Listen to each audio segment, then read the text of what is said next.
ప్రార్థన చేసుకుందాం.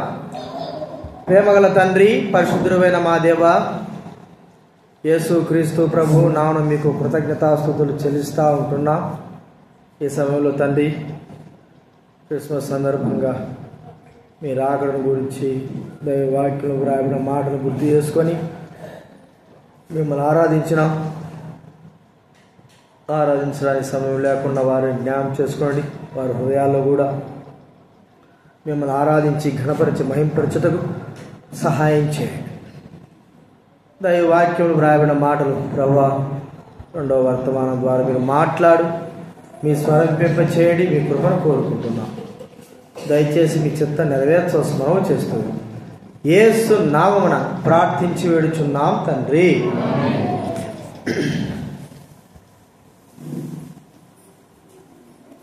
దేవుని వాక్యంలో నుండి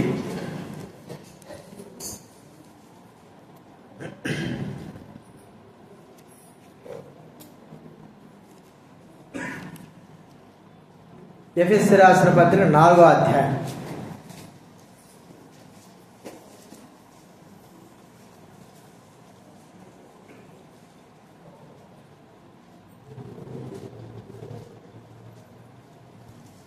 15వ వచనం మనం అందరం చదువుకుందాం. ఎఫెసీయులకు రాసిన పత్రిక 4వ అధ్యాయం 15వ వచనం. దైవ గ్రంథం ఉన్న వాళ్ళందరూ కూడా దయచేసి మీ బైబిల్ తీయండి. బైబిల్ వెనక భాగం నుంచి 175వ పేజీ. ఎఫెసీయులకు రాసిన పత్రిక 4వ అధ్యాయం 15వ వచనం అందరం చదువుదాం. ప్రేమ కలిగి సత్యము చెప్పుచు క్రీస్తు వలె ఉండుటకు మనం అన్ని విషయములలో ఎదుగుదము. అలాగే మొదటి పేతురు రాసిన పత్రిక 2వ అధ్యాయం 21వ వచనం దయచేసి అందరం చదువుకుందా. 2:21 మొదటి పేతురు రాసిన పత్రిక బైబిల్ వెనక నుంచి 215వ పేజీ 2వ అధ్యాయము 21వ వచనం అందరం చదువుకుందాం. క్రీస్తు కూడా మీ కొరకు బాధపడి మీరు తన అడుగుజాడలతో నడుచుకున్నట్లు మీకు మాదిరి ఇచ్చిపోయాను.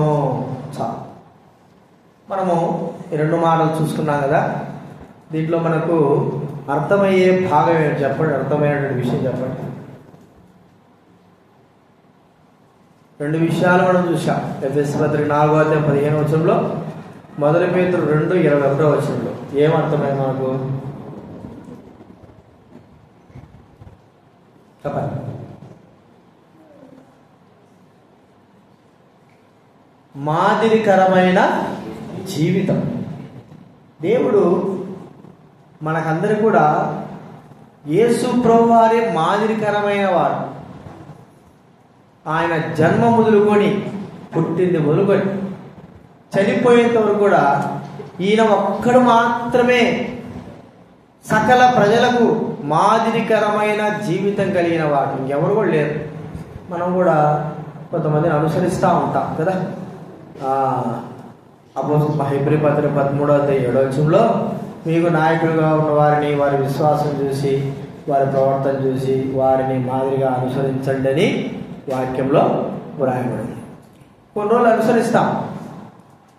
మనుషుల్ని ఆధారం చేసుకుంటే మనిషి వైపు చూస్తూ అనుసరిస్తాం. విశ్వాస దైవుడైన వారు ఏదైనా తప్పు చేశారనుకో, అరే నేను ఈ వ్యక్తిని వెంబడిస్తున్నానే, ఎంత పొరపాటు అయిపోయింది, ఈ వ్యక్తి మాదిరికరమైన జీవితం కలిగిన వాడు కాదు అని మనం ఎన్నోసార్లు బాధపడతాం. వెంబడించవలసిన వ్యక్తి వెంబడిస్తూ ఉన్నప్పుడు ఆ వ్యక్తి దారి తప్పితే మనము కూడా ఎంతో బాధపడతాం. అందుకే ప్రభు అన్నాడు, యేసు వైపు చూచుచు, మనుషుల వైపు కాదు. మనుషుల వైపు చూస్తే మనం ఏమవుతాం చెప్పండి, మనం కూడా తప్పిపోతాము. మనుషుల వైపు చూడాల్సిన అవసరం లేదు. అయితే మన స్వభావం ఏమిటంటే మనుషుల వైపు చూడడమే మన స్వభావం. ఇది చాలా చెడ్డ స్వభావం. మనుషులు బాగున్నారు కదా, వాళ్ళు మంచిగా ఉంటున్నారు కదా, వారి జీవితం బాగుంది కదా, వాళ్ళు అనుసరిస్తే బాగుంటుంది కదా అని మనం ఆలోచిస్తాం. కానీ వారు దారి తప్పి వారు ఏదైనా నష్టపరచబడినప్పుడు, వారు తప్పు చేసినప్పుడు మనం చాలా బాధపడతాం. ఎంత బాధపడతామంటే ఆ తప్పును బట్టి మనం జీర్ణించుకోలేనంతగా బాధపడతాం. అందుకే ప్రభు అన్నాడు, నా వైపు చూడండి. 1 కొరింథీ 11వ అధ్యాయం 1వ వచనం చదవండి. కొరింథీ రాసిన మొదటి పత్రిక 11వ అధ్యాయం. నేను క్రీస్తును పోలి నడుచుకొనుచున్న ప్రకారము. ఈ మాట ఎవరు చెప్పారండి? అపోస్తలుడైన పౌలు మనకు, నేను క్రీస్తును పోలి నడుచుకొనుచున్నాను. మరి అపోస్తలుడైన పౌలు కాలంలో మరి యేసు ప్రభు శిష్యులు ఉన్నారు కదా. అప్పటికే యేసు ప్రభు వారు చనిపోయి సమాజేవుడు తిరిగి లేచి వెళ్ళిపోయినాడు.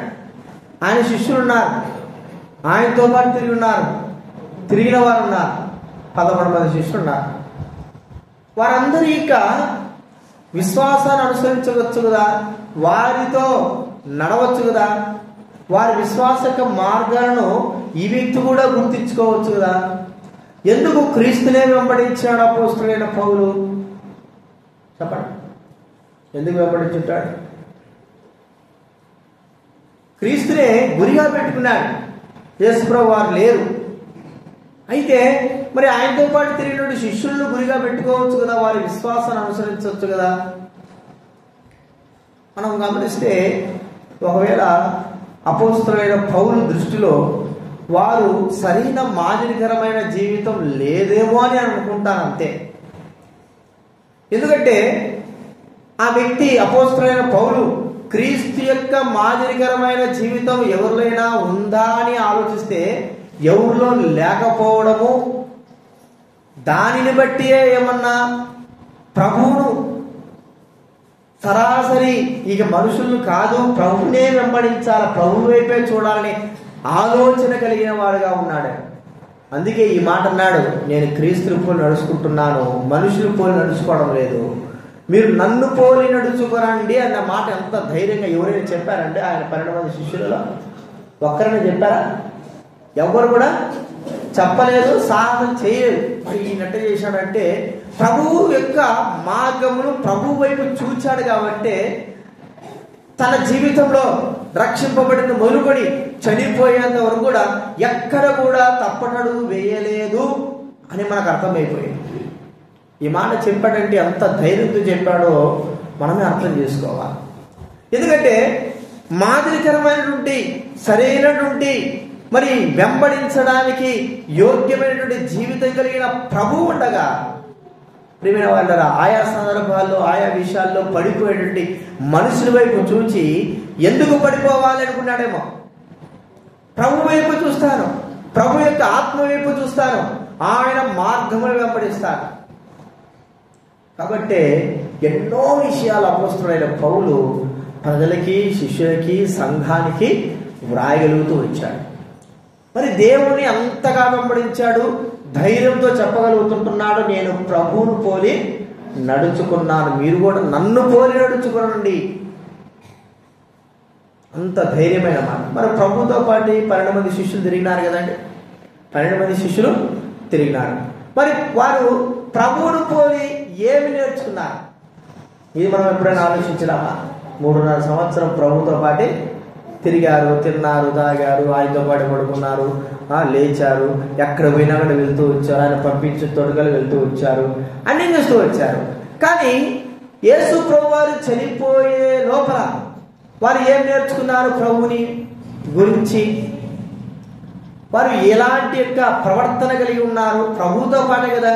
ఇప్పుడు ప్రభువు వాళ్ళ మధ్య లేకుండా లేదు, వాళ్ళ మధ్యనే ఉన్నాడు, వారితో పాటు ఉన్నాడు. సాక్షాత్తు ప్రభు యొక్క క్రియలన్నింటినీ కూడా చూచిన వారు 12 మంది శిష్యులు. చూడకోకుంటే పౌల్లాగా చూడకోకుంటే కాదు, చూచిన శిష్యులు. ప్రభు యొక్క జన్మ అందరికీ మాదిరికరమైన ఉన్నప్పుడు ఆయనతో పాటు తిరిగిన శిష్యుల జీవితాల్లో ఎలాగ ఉంది,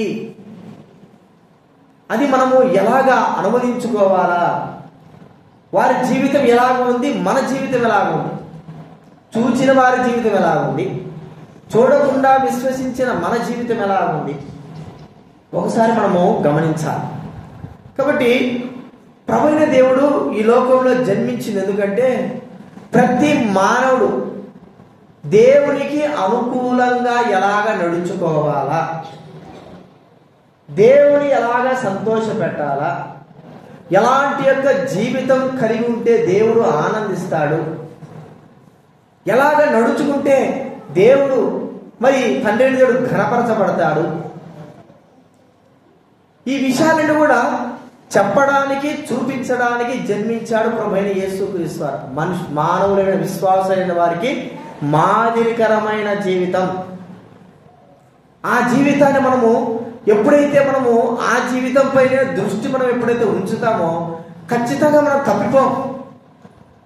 తప్పిపోవడానికి తొట్టిల్లడానికి ఎటువంటి ఆస్కారం ఉండదు. ఎప్పుడైతే మన దృష్టి మరల్చి మనుషుల వైపు, బలహీనులైన వారి వైపు, వారి యొక్క విశ్వాసం వైపు మనం ఎప్పుడైతే చూస్తామో, సామాన్యంగా వారి విశ్వాసాన్ని మనము చూస్తామే కానీ అనువదించుకోము, తద్వారా బలహీనమైపోతాం.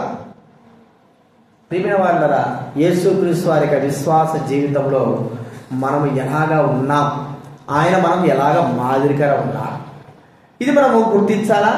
ప్రాముఖ్యంగా శిష్యులు ఏమి నేర్చుకున్నారు ప్రభువుతో పాటు ఉండి, ఆయన వారికి ఎలాంటి మాదిరికరమైన జీవితం కలిగి ఉన్నాడు, ఆ మాదిరికరమైన జీవితాన్ని శిష్యులు ఎలాగ నేర్చుకున్నారు అనేది మనం ఇప్పుడు గుర్తిస్తాం. మొట్టమొదట మనం గమనిస్తే ప్రభువు ఆయన మరి 40 దినాలు కొండపైన ఉపవాసం చేసి వచ్చిన తర్వాత, బాప్తిసం తీసుకుని ఉపవాసం చేసి ప్రార్థన చేసి వచ్చిన తర్వాత ఆయన సంచరిస్తున్నప్పుడు శిష్యులు మొట్టమొదటిగా వారు ఏం చేశారంటే ప్రభువును వెంబడించడం నేర్చుకున్నారు.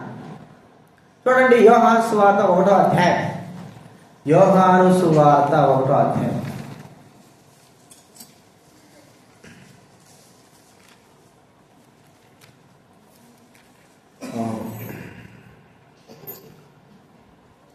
ముప్పై 36వ వచనం చదవండి ఎవరైనా. అతడు నడుచుచున్న యేసు వైపు చూచి, ఇదిగో దేవుని గొర్రె పిల్ల అని చెప్పెను. ఆ ఇద్దరు శిష్యులు విని యేసును వెంబడించిరి. ఈ ఇద్దరు శిష్యులు ఎవరండి? ఎవరు చెప్పాలి? ఒక వ్యక్తి యోహాను, ఇంకొక వ్యక్తి ఆంద్రేయ కదా, పేరు ఆంద్రేయ. యోహాను, ఆంద్రేయ. సరే, వీరిద్దరు ఎవరు శిష్యులు? మొట్టమొదటిగా ఎవరు శిష్యులు?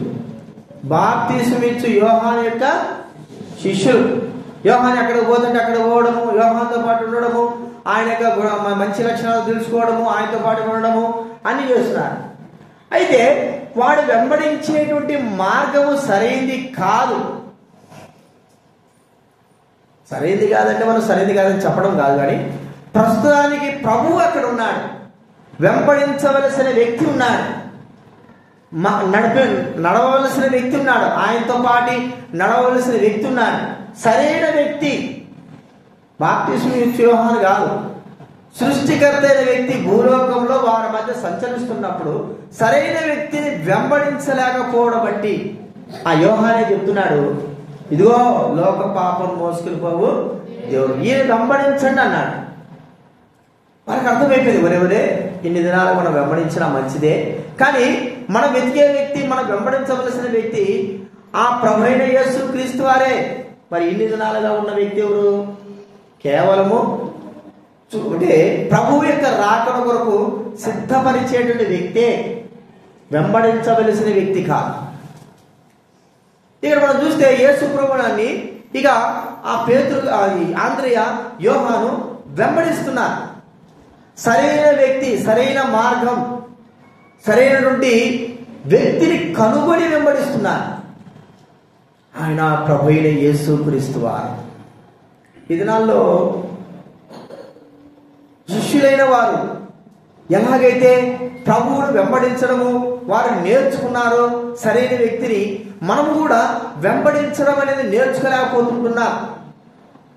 దారి తప్పించే వారిని కదా, దేవుని సన్నిధికి రాకోకుండా దూరం అయిపోయే వారిని, మభ్యపరిచే వారిని ఈ లోకంలో మనం ఎక్కువగా వెంబడిస్తూ ఉంటాం.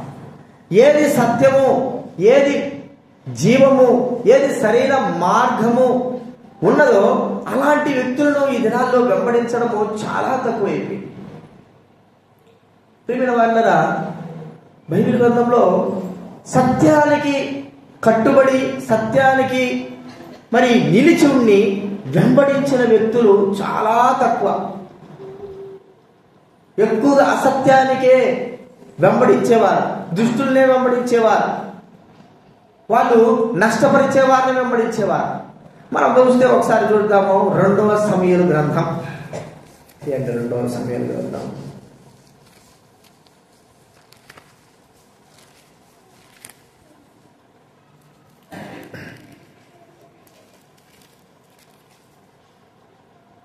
20వ వచనం. 2వ సమూయేలు గ్రంథం 20వ వచనం. మొదటి వచనం చదవండి.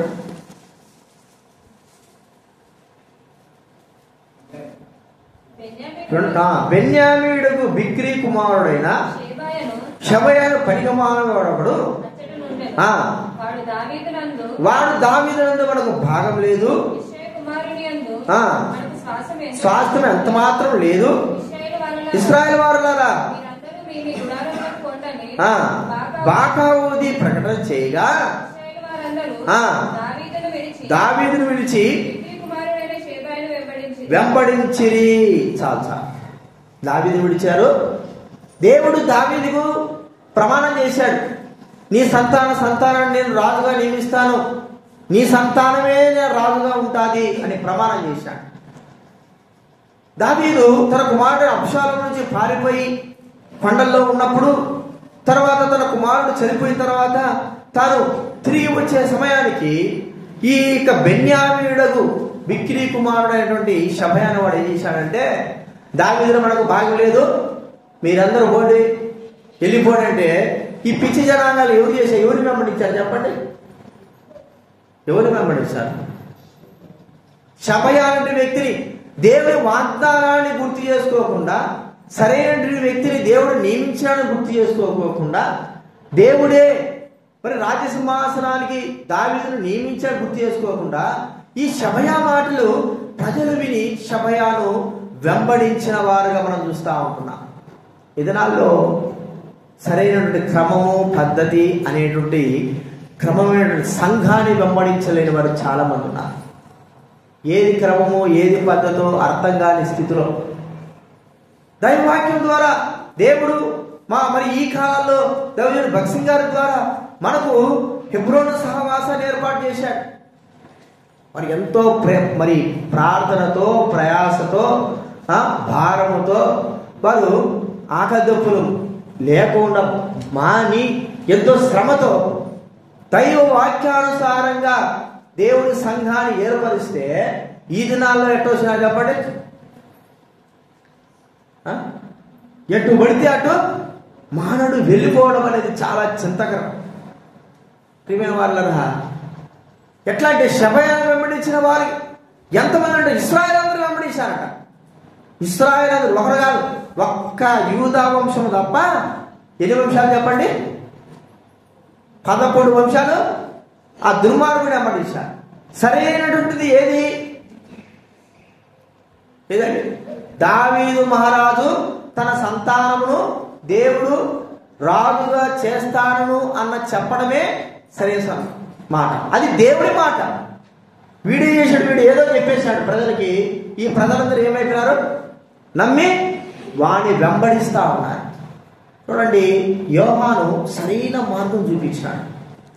శిష్యులకు ఏం చూపించాడు? అయ్యా నన్ను వెంబడించద్దు, నా పని అయిపోయింది, ఇది వరకు నన్ను వెంబడించినారు. అయితే సరైన వ్యక్తి, మీరు వెంబడించే వ్యక్తి, నేను కూడా వెంబడించే వ్యక్తే ఉంటే, ఓ లోక పాపం మోసుకుని పోవు దేవుని గొర్రె పిల్ల, ఈయన వెంబడించండి. మీరు ఎటు పడితే వెళ్ళొద్దు, నా దగ్గర కూడా రావద్దు. మీరు సరైన మార్గంలో ఆ వ్యక్తిని వెంబడించుకుంటూ పోండి. నిత్య జీవ మార్గం ఆయనే. సరైనటువంటి సంఘం యొక్క క్రమము పద్ధతి అనుసరించి మనం వెంబడిస్తుంటున్నామా? ప్రియమైన వాళ్ళరా, మనకు ఎట్ట తోస్తే గాలి ఎట్ట పోతే అట్ట పోతా ఉంటాం. గాలిపటం తిరుగుతా చూసాడా? చాలా మంది గాలిపటం తిరిగినట్టే, గాలి ఎట్ట తోలితే అటు వెళ్ళడమే, ఎటు వెళ్తే అటు వెళ్ళడం. మేము చూస్తున్నాం కదా ఎంత దౌర్భాగ్య స్థితి అంటే, ప్రజలు స్థిరమైన నిలకడగా ఏది సత్యమో గ్రహించలేకుండా, ఏది సత్యమో వెంబడించలేని స్థితిలోకి మానవుడు ఉన్నాడు. అన్ని కూడా సరిగా ఉన్నా కూడా మానవుడు ఏమవుతున్నా అంటే దారి తప్పిపోవడం అనేది చింత. మరి యేసుక్రీస్తు వారు మాదిరికరంగా తన జీవితాన్ని మన కొరకు పెట్టాడు. అపోస్తలుడైన పౌలు క్రీస్తు మాదిరిలో నడుచుకుని తన జీవితం కూడా మన కొరకే పెట్టాడు. దైవజనుడు భక్సింగ్ గారు కూడా ప్రభు వైపు నడిచి ఆయన మరి తన మార్గం, తన జీవితం కూడా మాదిరికరంగా దేవుని యొక్క మార్గాలలో నడిచి మనం కూడా అదే మార్గాలు నడవని ఆయన మనకు బోధిస్తూ, ఈ దినాన్ని ఎట్టున్నా మనం ఒక్కసారి గుర్తించుకుందాం. ఎవరిని వెంబడిస్తుంటున్నాం, ఎటు పోతుంటున్నాం, ఎలాగ జీవిస్తుంటున్నాం, ఏది క్రమము, ఏది సత్యం తెలుసుకోలేనటువంటి అవివేకపు జీవితము ప్రియమైన వాళ్ళ చాలా ఉంది మానవులు. మా దగ్గర ఒకరున్నారు మందిరం దగ్గర, ఏదో పరిస్థితులు జరిగినాయి. పరిస్థితులు జరిగిపోతే ఇంటి మందిరం వెనకలే ఇల్లు, మందిరం వెనకలే ఇల్లు. ఆ పరిస్థితులను బట్టి సరైన క్రమము తెలిసి కూడా ఇక్కడి నుంచి 50 కిలోమీటర్లు అవుతారు, మియాపూర్కి వస్తారు బైక్ వేసుకొని. మియాపూర్ నేను అంటాను ఒక్కోసారి మియాపూర్ కాదు అమెరికా కూడా పోయిరాపోండి. అసత్యమే ఆడుంటే అక్కడికే ఏమవుతారు ప్రజలు, సత్యం ఉన్న దగ్గరికి కొద్దిమందే వస్తారు. బాగా గుర్తుపెట్టుకోండి, మీరు ఎవరైనా సరే అసత్యం ఆడుంటే ఎంత దూరమే పోతారు. సత్యమే ఆడుంటే ఆడ ఎంతమంది ఉంటారు చెప్పండి? కొద్దిమంది చాలండి. సత్యముల కొరకు వెంబడించేవారు కొద్దిమంది చాలు. అసత్యం కొరకు ఊరికే వెళ్ళి దూరం ప్రయాసే కానీ దానివల్ల ప్రయోజనం ఏమి లేదు. ఎవరిని వెంబడించమంటున్నాడు యోహాను? యేసు క్రీస్తుని. ఎందుకు ఆయన అంటే ఆయన జీవితం మాదిరికరమైనది. ఆయనే ఈ లోకంలో మాదిరికరమైన జీవితం కలిగాడు. మీరు నన్ను వెంబడించద్దు, ఇదిగో ఈయన వెంబడించండి. ఆయన శిష్యులందరూ కూడా మరి సరైన మార్గంలోకి త్రిప్పినాడు యోహాను. వారు నిజంగానే తెలుసుకొని సరైన మార్గంలో వాళ్ళు నడిచిన వారిగా చూస్తుంటున్నాం. చాలా మంది సభ్య అనేటువంటి వారిని, లోకంలో ఎటుబడితే ఎటు వెళ్ళే వారిని, సరైన క్రమము దీని వలన ఒక సంఘం ఏర్పడడానికి, ఒక పరిచర్య ఏర్పడడానికి ఎన్నో రాత్రులు ప్రార్థన చేసి సంఘం యొక్క క్రమంలో ప్రభువు తన బిడ్డలైన వారిని నడిపిస్తే ఏమి లేదు కదండి. ప్రార్థన లేదు, వాక్యం లేదు, ఏమి లేదు. ఏముందంటే బోధ చేసే, అది ఎక్కడ బోధ మనకు తెలియదు కానీ బోధ చేసేవారు ఆ దురద విషయంలో కలిగిన వారు బోధలాగా పరుగు మనుషులు. ఎవరిని వెంబడిస్తున్నా? నిజమైనటువంటి స్థలము, సంఘము క్రమంలో కొంతమందికి బాధే ఉంటుంది, కష్టమే ఉంటుంది, సుఖ సౌఖ్యాలు ఎప్పటికీ ఉండవు. దానిని మనం వెంబడించుకోకుండా దురదశములు కలిగి ఎట్టబడితే అట్టు వెళ్తుంటుంటాం. క్రీస్తు మార్గము ఈ దినాల్లో, ఈ యొక్క జనరేషన్లో ప్రభువు తన వాక్యం ద్వారా దేవుడు తన బిడ్డలకు చూపించి హెబ్రోను సహవాసాన్ని మన కొరకు ఏర్పాటు చేశాడు. ఎందుకు ఈ సహవాసంలో మనము నిలిచి ఉంటున్నాం? ఇది సరైనది. దేవుడు 10 రోజులు పల్లవరపు కొండల పైన మరి 10 మందికి పైన దేవుడైన వారు రాత్రింబగళ్ళు ప్రార్థన చేసి తన సంఘం యొక్క క్రమాన్ని మనకి ఇక్కడ చూపించారు. ఊరికే రాలేదు. కోటేసుకొని పోయి పైన వాక్యం చెప్పుకుంటే ఏసీలలో కూర్చుంటే వచ్చేది కాదు. ఇది అటు వచ్చినట్టయితే ఈ ఏళ్ళ ఎన్నో కుప్పలు అక్రమంగా ఏమి రాలే. ఊరికే పైన బోధ చేస్తే రానా, మోకాల పైన దైవబడిన వారు జరిగిస్తేనే ఈ క్రమం యొక్క పద్ధతి మనకు ఇక్కడ ఉంటున్నాం, లేకపోతే వచ్చేది కాదు. మరి దేని వెంబడిస్తున్నాము? సరైన దాన్ని వెంబడిస్తున్నామా, లేకపోతే మాదిరి లేని దాన్ని వెంబడిస్తున్నామా? ప్రభువుని వెంబడిస్తున్నారా, యోహాను వెంబడిస్తున్నారా? ప్రభువునే వెంబడించాలి, యోహాను కానే కాదు. ఇది మొట్టమొదటి చూస్తుంటున్నాం. ప్రభువు మనకు ఒక మాదిరికరమైన జీవితం కలిగి ఉన్నాడు. ఆయన వెంబడించడానికి కొరకై, ఆయన సంఘాన్ని వెంబడించడానికి కొరకై మాదిరికరమైన స్థలము ప్రభువు ఏర్పాటు చేశాడు. ఆ స్థలంలోని ఆ మార్గంలో నడుస్తూ వెళ్ళాలి, వెంబడిస్తూ వెళ్ళాలి. మార్గం తప్పినామా ఇక మనం ఎక్కడ పోతామో తెలియదు, ఎక్కడ ఉంటామో తెలియదు, ఎలాగా జీవిస్తామో తెలియదు. ఏదైనా సరే మనకు అదే అప్పుడప్పుడు సిటీలో తిరుగుతాటం, ఒక్కసారి యూటర్న్ తీసుకొని వెళ్ళిపోయినాం అనుకో, చెప్పండి, మెయిన్ రోడ్లు అంటే గుర్తుకుంటాయి, ఈ సందులు పొందినట్టే ఒక్కసారి మనం వెళ్ళిపోయినామంటే ఇక మళ్ళా గుర్తుంటుంది, బాగా తిరిగితేనే తప్ప. ప్రియమైన వాళ్ళరా, ఒకసారి నేను నరసాపురం సేవకుడు కారులో పోతా ఉన్నాం, ప్యారడైజ్ దగ్గరకు వచ్చేలోకల అక్కడి నుంచి లోపలికి వస్తా ఉన్నాం బోయినపల్లికి.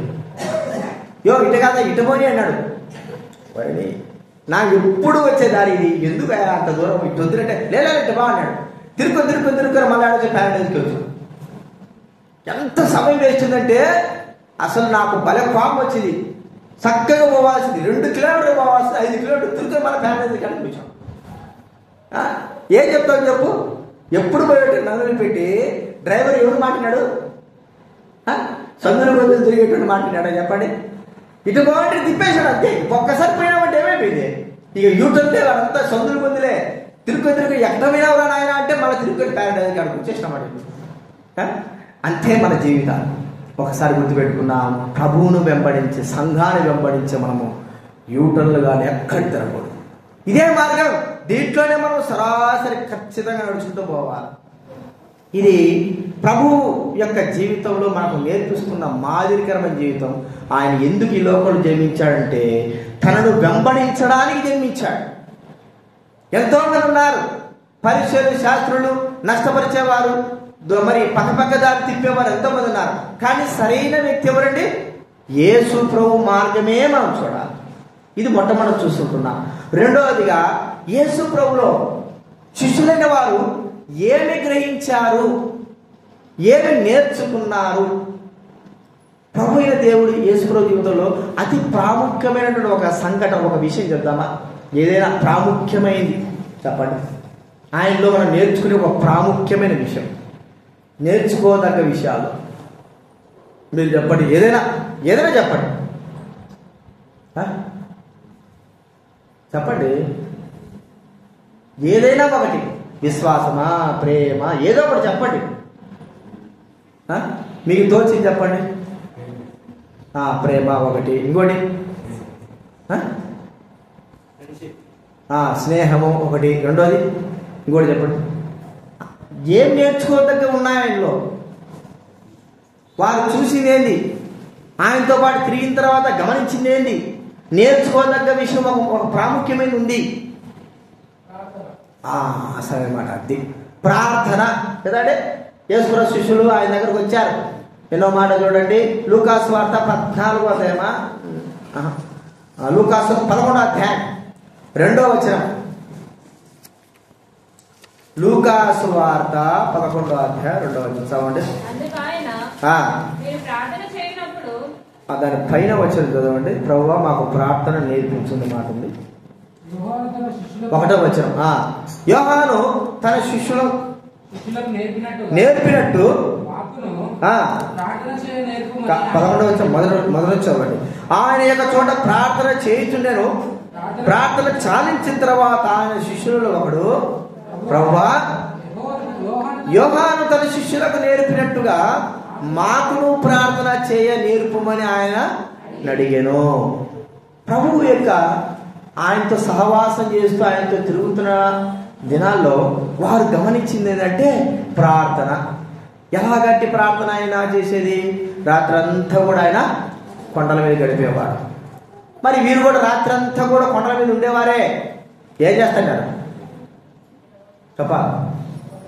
ఆయనతో పాటు ఉండకోకుండా పక్కన ఒక చెట్టుకు పుట్టగా అనుకొని ఫుల్లుగా నిద్రపోయేవారు. ఆయనతో పాటు ఉంటారు. కానీ ఎంతసేపు నిద్రపోకుండా ఉంటారు? ఎంతసేపు ఉంటారు?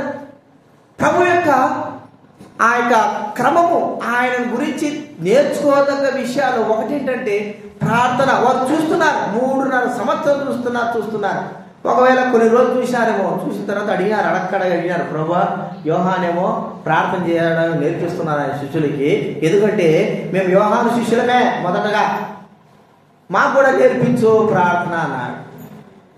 ప్రియమైన వాళ్ళరా, ప్రార్థన యొక్క సహవాసము వారు చూచి నేర్చుకోలేని వారుగా ఉన్నారు. మనకు ఒకసారి ఒక గుర్తు పెట్టుకోండి, ఈ 4 సువార్తలో యేసు ప్రభు యొక్క శిష్యులు ప్రార్థన ఎంతవరకు చేశారనేది ఎక్కడైనా మనకు మెన్షన్ ఉందా? చెప్పగలరా మీరు ఎవరైనా? యేసు ప్రభు శిష్యులు ఆయనతో పాటు ప్రార్థన ఎంతవరకు చేస్తున్నారు చెప్పండి. ఎక్కడైనా సరే ఆయనతో పాటు ప్రార్థనలో ఏకీభవించి ఎక్కువసేపు ఉన్నట్లుగా మనకి ఎక్కడైనా కనబడుతుందా? కనబడదు కదా. ఆయన చనిపోయే సమయానికి కూడా గెత్సేమనే తోటలో మీరు ఇక్కడ ఉండండి, నేను పోయి ప్రార్థన చేసి వస్తా అన్నాడు. వీళ్ళేం చేశారు? అంత ఆవిడ దూరమే ఉన్నాడు, దగ్గర కనబడుతున్నాడు ఆయన. కానీ వీళ్ళేం చేయాలా? మీరు ఇక్కడ మెలకుగా ఉండండి చెప్పే పోయినాడు. వీళ్ళేం చేస్తారు చెప్పండి? ఆ సమయం ఇంత సమయం తెలియదు కానీ నిద్ర వచ్చేస్తుంది వీళ్ళకి ముఖ్యంగా. అంత దూరం ఉండాలి యేసుప్రభు వారు. నిద్రపోదామని నిద్రపోతున్నారు అంటే వారి దాని యొక్క శక్తి ప్రభావము గుర్తించలేని వారు ఆయనతో తిరుగుతున్నారు, కానీ ఆ ప్రభావాన్ని వాళ్ళు గుర్తించలేకపోయినారు. ప్రభువు మనకు నేర్పుతున్న అసలు ప్రాముఖ్యమైన పాఠం ఏంటంటే ప్రార్థన.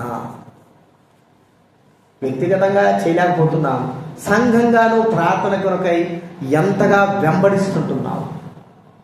సంఘ ప్రార్థన విషయమై నువ్వు ఎలాగా వెంబడి వెళ్తుంటున్నావు? ఒక్కసారి మనం మరి గుర్తించుకుందాం.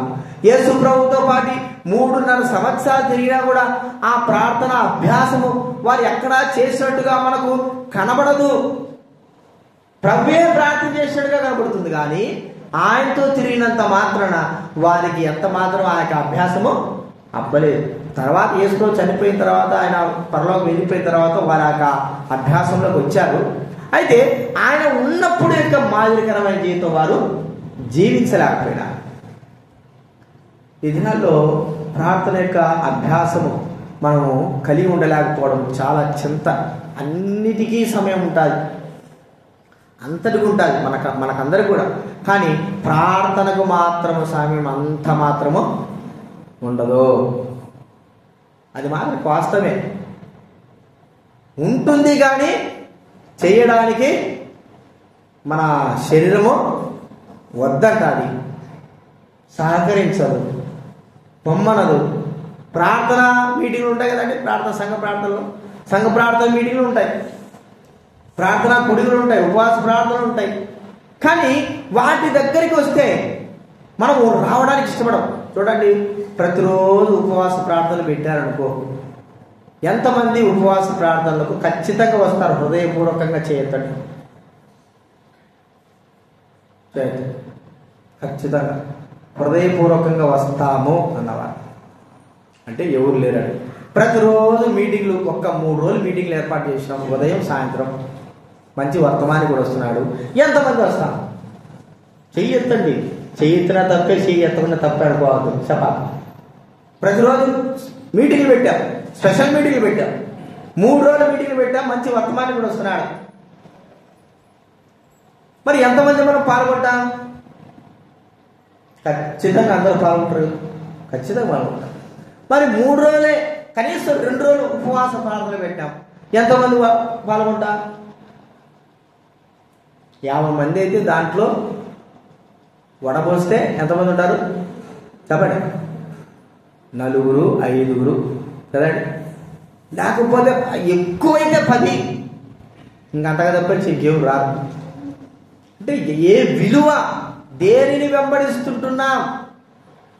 మన విశ్వాసం చెప్పుకోవడం కాదు, కానీ మనం సిగ్గుపరుచుకోవాలి, సిగ్గుపడాలి. ప్రభువా, నువ్వు మాదిరికరమైన జీవితం ఇది ఎందుకు అంటే అవసరమని. మన జీవితాలకి, మన అందరి జీవితాలకి ప్రార్థన ఎందుకంటే అవసరం. అది ఖచ్చితంగా ప్రభు అన్నాడు, మీకు ఇది అవసరము. ఇది లేకపోతే జీవితంలో ఏమీ సాధించలేం. విశ్వాస జీవితం ఉండొచ్చు, ఏమీ సాధించలేం కూడా. మనకు ముందున్న వారు ఎందుకు అలాంటి యొక్క స్థితి కలిగి ఉన్నారంటే, వారు ఎక్కువగా సమయము ప్రార్థనకి ఇచ్చి తక్కువ సమయము లోక సంబంధానికి ఇచ్చడం ద్వారానే వారు గొప్పగా ఆశీర్వపడ్డారు. వారి పరిచయం కానీ వారి జీవితం కానీ అన్నీ కూడా ఆశీర్వపడడానికి గల కారణమైనవి. ఈ దినాన మనం నేర్చుకోదగ్గ విషయం ఏంటంటే ప్రాముఖ్యంగా ప్రార్థన. ప్రియమైన వాళ్ళరా, మనము గుర్తించుకోవాలి ప్రార్థన. ఎందుకంటే వాక్యంలో బలపరచబడడం ఎంతో ప్రాముఖ్యమే కాదని చెప్పడం లేదు, కానీ అంతకంటే దానికి మించిన ఏంటంటే ప్రార్థన సహవాసం మనము కలిగి ఉండాలా. ప్రభువు తన జీవితంలో మొట్టమొదటిగా ఇచ్చినటువంటి ప్రాధాన్యత ఏమిటి? పరిచర్యకు ముందు ఇచ్చిన ప్రాధాన్యత ఏమిటి చెప్పండి? ఆయన పరిచర్య చేసేటప్పుడు ముందు ఇచ్చిన ప్రాధాన్యత ఏమిటి? ఏమిటి చెప్పండి? బాప్తిజం తీసుకున్న వెంటనే ఇచ్చిన ప్రాధాన్యత ఏమిటి? ఉపవాస ప్రార్థన. మరి ఉదయం అంతా పరిచయం చేసిన తర్వాత మళ్ళా ఉదయానికి ముందుగానే ఇచ్చిన ప్రాధాన్యత ఏమిటి? ప్రార్థనే. రెండే ఆయన జీవితంలో ప్రాముఖ్యంగా మనకు కనబడుతున్నాయి. పరిచయం చేయాలంటే, జీవితంలో ముందు కొనసాగాలంటే, అన్ని కష్టాలను ఎదుర్కోవాలంటే, జీవితంలో మరి సరైన విధానంలో ఉండాలంటే ఏం ఉండాలి ముందుగా? మరి ఆయన నిద్ర లేదా అంటే నిద్ర ఉండొచ్చు, మనుషుడు కదా, ఒక అరగంటో గంటో నిద్రపోయి ఉంటాడని నేను అనుకుంటున్నా. రాత్రంతా కూడా ఆయన ఆ యొక్క ప్రభు యొక్క పాదాల చేత, తండ్రి పాదాల చేత పడ్డాడు. ఉదయం లేచిన వెంటనే లేయడం ఆలోచన, పళ్ళు కూడా దూకున్నాడేమో కదా. ఆయన దగ్గరికి ఎవరు చేశారు? ప్రజలందరూ కూడా పరిగెత్తుకుని వచ్చారు. అంతకుముందే ఆయన సిద్ధపడి ప్రజలకు దేవుని వాక్యం బోధించడానికి సిద్ధపడేవాడు. ప్రాధాన్యత ముందు ప్రార్థనకు, తర్వాత పరిచర్య. వేరువేరని కాదు, కానీ ముందు ప్రాధాన్యత మనం చూస్తుంటున్నాం. ఇది శిష్యులు నేర్చుకున్నారా అంటే ఆయన జీవితంలో ఆయన ఉన్నప్పుడు, మాదిరికరం ఉన్నప్పుడు నేర్చుకోలేకపోయినారు. ఆయన ఎన్నిసార్లు చెప్పినా కూడా వారికి తురుగు వస్తుందే కానీ నేర్చుకోవడము నిలబడకపోతే కనీసము మేలుకొని ఉండలేని పరిస్థితి ఏర్పడింది. భారము, నిద్రాభారము. ప్రియమైన వాళ్ళరా, మన జీవితంలో శరీరం మనకు సహకరించలేదు అంటే మనకు అర్థమైపోయింది, కాదని చెప్పడం లేదు, కానీ ఈ లోకంలో ఆ యొక్క జీవితమునకు మనము కొంత దూరం ఉండడమే ప్రాముఖ్యమైనది. కాబట్టి గుర్తించుకున్నాం. రెండోదిగా ప్రభువును వెంబడించిన వారి జీవితాల్లో నేర్చుకోదగ్గ విషయం ఏమిటి అంటే, ప్రభువు దేనికి మాదిరికరంగా ఉన్నాడండి? ప్రార్థనకు మాదిరికరమైన జీవితం. ఇంకొక మాట మనం చూసుకుందాము. ప్రభువు మరి దేనికి ఎక్కువగా ప్రాధాన్యత ఇచ్చినాడు అంటే, ప్రజలను ప్రేమించడానికి ఆయన ఎక్కువగా ప్రాధాన్యత ఇచ్చినాడు. చిన్నల మొదలుకొని పెద్దల వరకు కూడా అందరినీ కూడా ఏకరీతిగా ప్రేమించడం అనేది ప్రభు యొక్క గుణలక్షణంలో మొదటిది. ప్రభు నాడు అందరి దేవుని లోకం ఎంతో అందరినీ ప్రేమించాడు. అయితే శిష్యులు ఆయన దగ్గర నుండి కూడా అలాంటి యొక్క ప్రేమ స్వభావం వారు రాలేదు. ఒకసారి యేసు ప్రభు దగ్గరికి చిన్నపిల్లలు తీసుకొచ్చారు. అయ్యా ఆశ్రయించో, వాళ్ళ తల్లిదండ్రులు తీసుకొచ్చారు కదా. తీసుకొస్తే శిష్యులు ఏం చేశారు చెప్పండి? ఆటంకపరిచారు. ఎవడరా మిమ్మల్ని రమ్మనండి? ఇంతేనా? ఎవరు మిమ్మల్ని రమ్మనేది? గుంపులో యేసు ప్రభు గద్దించాడు, మీరు చిన్నపిల్లల్ని ఆటంకపరచొద్దు.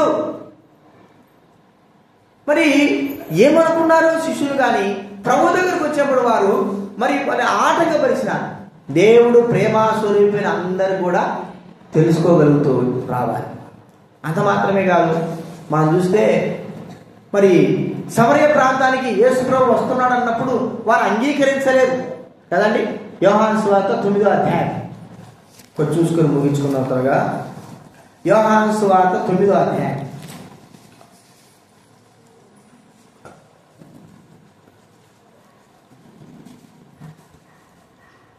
25వ వచనం చూడండి.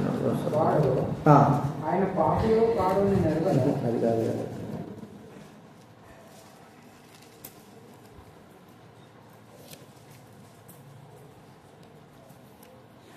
క్షమించాలి. లూకా సువార్త 9వ అధ్యాయం 52వ వచనం చదవండి.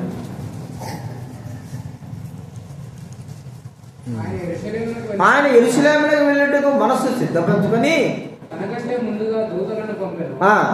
వారు వెళ్ళి ఆ. ఆయనకు బస్సు సిద్ధం చేయవలని ఆ.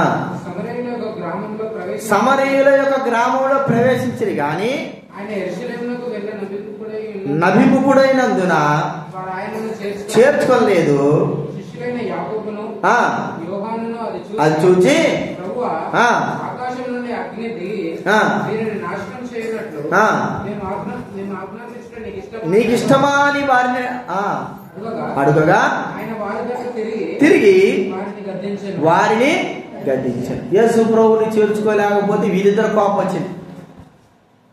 అసలు దేవుడు ప్రేమ స్వరూపమని ఇన్ని రోజుల నుంచి వాళ్ళు ఆయనతో పాటు తిరుగుతూ ఉంటే, ప్రేమ కలిగిన వాడు ఎవరిని కూడా ఆయన అన్నాడు కదా, నేను తీర్పు తీర్చడానికి ఈ లోకంలోకి రాలేదు, రక్షించడానికి వచ్చాను. మరి వీళ్ళంటున్నారు నిన్ను చేర్చుకోలేదు, చూసినావా వీళ్ళని ఏం చేయాలి, నేను ఒక్కసారి ఆజ్ఞాపించి పైనుంచి అగ్ని దింపేస్తాను కిందకు అంటున్నారు. అరే నేను అందరినీ ప్రేమించాను, నేను వస్తే మీరు సంపుతా అంటున్నారే. ఏం నేర్చుకున్నారు వాళ్ళు? ఒకడెవడో బోధ చేయడానికి వస్తున్నాడు, బోధ చేస్తున్నాడు. వాడు మరి ప్రభువు ఎట్లా బోధ చేస్తున్నాడో తెలీదు, దేవుడి వాక్యం బోధిస్తున్నాడు. వీళ్ళకేమైంది? యేసు ప్రభుత్వ పాటు తిరుగుతున్న శిష్యులు ఏమనుకున్నారు? ప్రభువా, వాడు నిన్ను వెంబడించిన వాడు కాదు కాబట్టి వాడు ఏం చేశాం? ఆటకం చేసేసాం. ప్రభువు ఎంత ప్రేమ కలిగిన వాడని గుర్తించి నడుచుకోలేకపోవడం అనేది చాలా దుఃఖకరమైన విషయం. ఈ దినాల్లో మనం కూడా దేవుడి ప్రేమను గుర్తించలేకపోతున్నాం. దేవుడి ప్రేమ ఏమైంది, ప్రజలకు ఏమైంది, ఎలాంటి స్వభావం కలిగిన వారంగా మనం ఉండాలనేది గుర్తించలేకపోవడం అనేది చాలా చింత. పేతురు కూడా అన్నాడు కదా, పేతురు యేసు ప్రభువుని పట్టుకోవడానికి వస్తే ఒకడు యేసు ప్రభు పట్టుకోవడానికి వస్తే ఏం చేశాడు పేతురు చెప్పండి? కత్తి తీసుకొని చెవి దగ్గొట్టాడు. అరే నేను అందరినీ ప్రేమించడానికి వస్తే మీరు నా మీద చాలా ప్రేమ ఎక్కువ చూపిస్తారు, ఎట్లాంటి ప్రేమ ఇది చెప్పండి? యేసు ప్రభు కోసము ఇతరులను చంపే ప్రేమ, బతికించే ప్రేమ కాదు ఇది. యేసు ప్రభు తన కొరకై ఇతరులను బ్రతికించాలి. దేవుడి ప్రేమ ఎలాంటిది? మనము చనిపోయినా పర్వాలేదు, క్రీస్తు ప్రేమ బ్రతకాల. ఇది దేవుడు వారికి నేర్పించాలని కోరుకుంటే వారు ఈ విధంగా ప్రవర్తిస్తున్నారు. ప్రియమైన వారా, దేవుడు ఈ దినాన ప్రభు యొక్క మాదిరికరమైన జీవితం చూపిస్తున్నాడు. మనమందరం కూడా ప్రభువుని విశ్వసించినాం కదా, ఆయనతో పాటు ఉన్నాం కదా. ఎలాంటి స్వభావం ఉన్నాం మనం? ప్రేమను చూపించే స్వభావం ఉందా?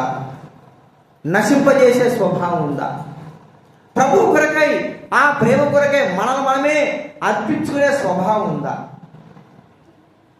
ఇన్ని సంవత్సరాలుగా ప్రభువుతో తిరిగితే వారు దేవుడి ప్రేమను గుర్తించలేకపోవడం, ఆ ప్రేమ వారిలో లేకపోవడం ఎంతో బాధాకరమైన విషయం. ఇన్ని దినాలుగా మనం కూడా ప్రభువుని విశ్వసిస్తున్నాం కదా, నమ్ముతున్నాం కదా, దేవుడి సన్నిధికి వస్తున్నాం కదా. దేవుడి యొక్క ప్రేమ మనలో ఎంత యొక్క ప్రభావంతో కూడి ఉన్నది, ఎంత ప్రభావంతో కూడి ఉన్నది. తప్పు చేసినప్పుడు, ఇతరులు తప్పు చేసినప్పుడు వారు ఏ విధంగా క్షమిస్తున్నా, ఇతరులు మనకి ఎంతో బాధ కలిగించినప్పుడు ఏ విధంగా ప్రేమిస్తుంటున్నా, దేవుడికి దూరం అయినప్పుడు ఏ విధంగా వారిని ఆదరిస్తుంటున్నా, ఏ విధంగా వారిని ప్రేమిస్తుంటున్నా. యోహాను మరి పేతురు యోహాను వల్లే మనం ప్రవర్తిస్తుంటున్నామా? మన ప్రవర్తన ఎలాగుంది? ప్రభువుని నమ్మి కూడా ఆయనకు ప్రేమ విశ్వంతో కూడా మనలో లేకపోవడం అనేది మనకు ఎంతో బాధాకరమైన విషయం. ప్రజలు మన నుండి ఎదురు చూసేది, ప్రాముఖ్యంగా లోకస్తులు ఎదురు చూసేది ఏంటంటే దేవుని ప్రేమే మొట్టమొదటిగా వాళ్ళు చూస్తారు. తర్వాత ఏదైనా సరే, అంటే మనం ప్రవర్తించే ప్రవర్తనలో దేవుని ప్రేమ యేసుక్రీస్తు నమ్మినాడు అన్నారు కదా, ఎంతవరకు ఉంది అని వారు మొట్టమొదటి చూస్తారు. దాని తర్వాతనే ఏదైనా. ఈ దినాల్లో ప్రభు యొక్క పేరు పెట్టుకొని ప్రభు నామంలో రక్షింపబడి మనం ప్రభు యొక్క మార్గంలో నడుస్తున్న మనము ఆ ప్రేమను కలిగి ఉండలేకపోవడం, ఇతరులకు చూపించలేకపోవడం చాలా దుఃఖకరం. ఒక మాట చెప్పుకోవాలంటే ఈ దినాల్లో ఆ ప్రేమ అనేది కనబడలేదు. ప్రభు అన్నాడు కదా, అక్రమం విస్తరించడం చేత చల్లారిపోయింది. అనేకుల ప్రేమ చల్లారిపోతే మీ ప్రేమ కూడా చల్లారినట్టేనా? చల్లారిందా? దేవుని ప్రేమ ఎప్పుడు కూడా చల్లారకూడదు. చల్లారుతుంది అంటే అర్థం ఏమిటి చెప్పండి? ప్రేమ చల్లారుతుంది అంటే అర్థం ఏమిటి? అక్రమము విస్తరిస్తాను. అది ఎక్కడో విస్తరించే కాదు, మనలోనే, మన జీవితంలోనే. తద్వారానే దేవుడి యొక్క ప్రేమను మనం ప్రజ్వలింపలేకపోతుంటున్నాం, చూపించలేకపోతుంటున్నాం. ఇతరులు మనలోంచి ఆ ప్రేమను కనుగొనలేకపోవడం కారణం ఏంటంటే ఆవిరైపోతాం. ప్రియమైన వాళ్ళరా, ఒకసారి అంటే దేవుని ప్రేమ ఎలాంటిది మనం చూస్తే, పాతకాలంలో భక్సింగ్ గారి కాలంలో కాలుకేశ్వరులలో తబలా దేవదానం గారని ఒక ఆయన ఉండేవాడు. వాళ్ళ భార్య ఇటీవల చనిపోయింది. కృపమ్మ గారేమో ఆ పేరు గుర్తు రావడం లేదు. కడపలో రాజపేటలో చనిపోయినాడు. రాయిచోడు సుమారు 92 సంవత్సరాల అనుకో. వాళ్ళ కొడుకులు కూడా ముసలోళ్ళు అయిపోయినారు. వాళ్ళు చెప్తున్నారు, మాట చెప్తుంటే ఆమె టీచర్ అట. ఇప్పుడెప్పుడో 50 సంవత్సరాల కిందట టీచర్. మరి మధ్యాహ్నం భోజనానికి వచ్చినప్పుడు ఆమె వాళ్ళ కుమారుడు భోజనానికి కూర్చుంటే వెంటనే విశ్వాసులో సేవకులు ఆ మధ్యాహ్న సమయంలో వచ్చేసారు. వచ్చినప్పుడు ఎవరెవరు ఆ ప్రాంతంలో ఉండే వాళ్ళ సేవకులు తెలుస్తుంది కదా, ఎవరెవరు ఉన్నారు. వచ్చిన వెంటనే వారికి ఏం చేసేది, వాళ్ళ కుమారుడు చెప్పిన సాక్ష్యం. వాళ్ళు అన్నం తినక మునిపే వాళ్ళ అన్నాన్ని ఆపేసేదట.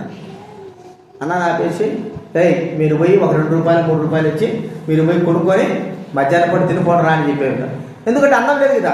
వాళ్ళు తినక మునిపే ఆ అన్నాన్ని దయపడిన వారు ఎవరైనా వస్తే వచ్చిన వెంటనే వారికి వడ్డించారు. ఎంత సాక్షి, వాళ్ళు అట్లా తిన్నవారు కూడా సాక్షి చెప్తున్నారు.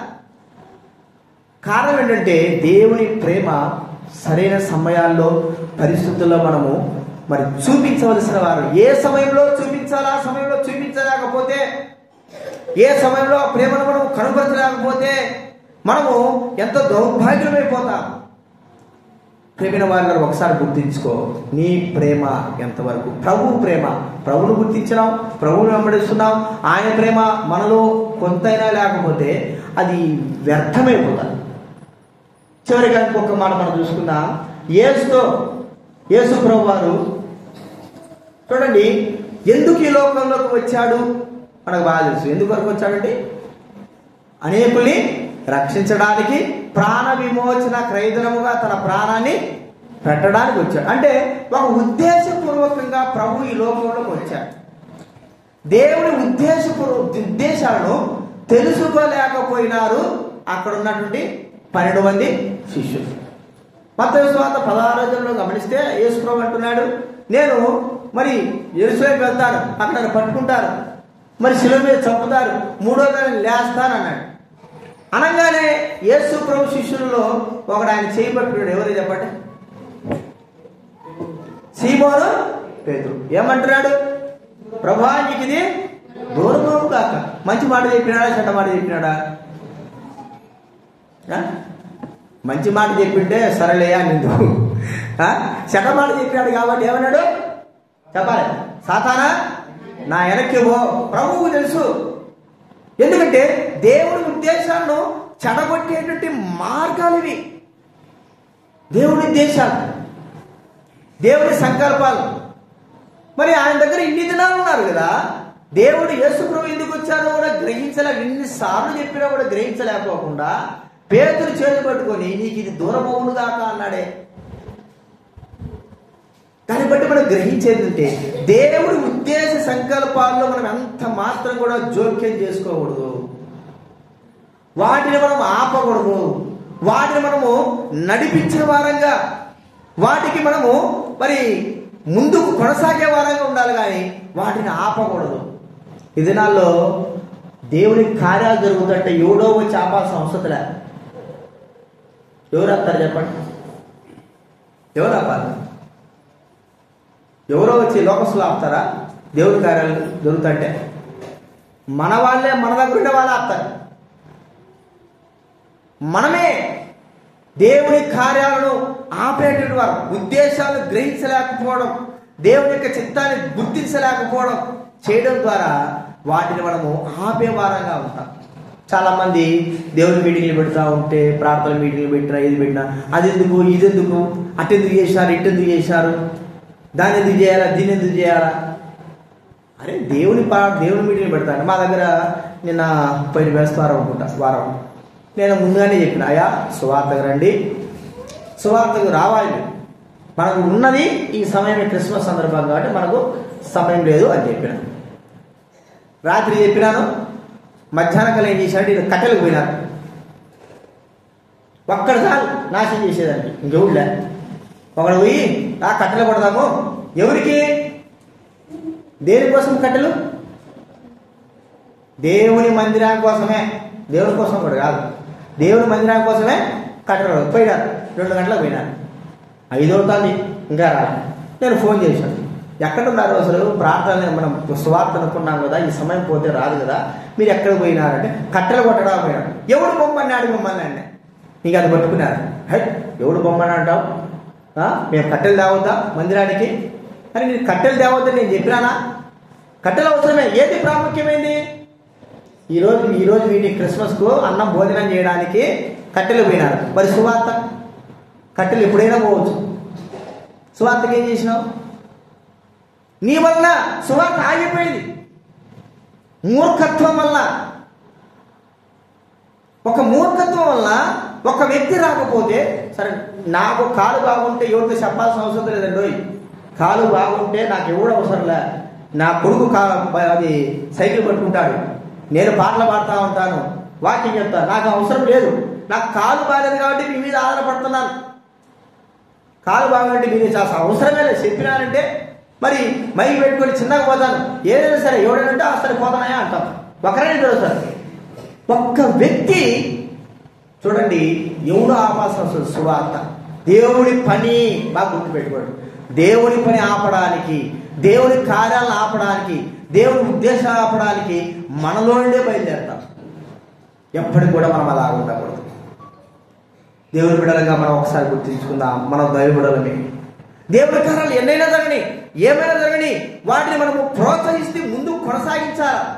ఇదెందుకు అదెందుకు అన్నామనుకో, అంతే అంత పోయినట్టే. ఇంకా పోయినసారి చేశారు, మొన్న కూడా స్వార్థ లేకుండా చేశారు. ఇప్పుడు మళ్ళీ రాత్రి ప్రార్థన చేస్తున్నారు, దొంగ ప్రార్థన. ఏమని? ప్రభువా, మేము స్వార్థ చేయలేకపోయినాము, ఏం వస్తుంది లే, కోపం ఏం చేస్తావు చెప్పు. మళ్ళీ ప్రార్థన మాత్రం చేస్తారు. నేను స్వార్థ లేకపోయినా మా వల్ల వచ్చిన సమయం పోగొట్టుకున్నాము అంటే క్షమాపణ కోరుకుంటున్నాను ప్రభు దగ్గర, నువ్వు కూడా ఏమన్నా అని. ఎంత దౌర్భాగ్య స్థితి అంటే.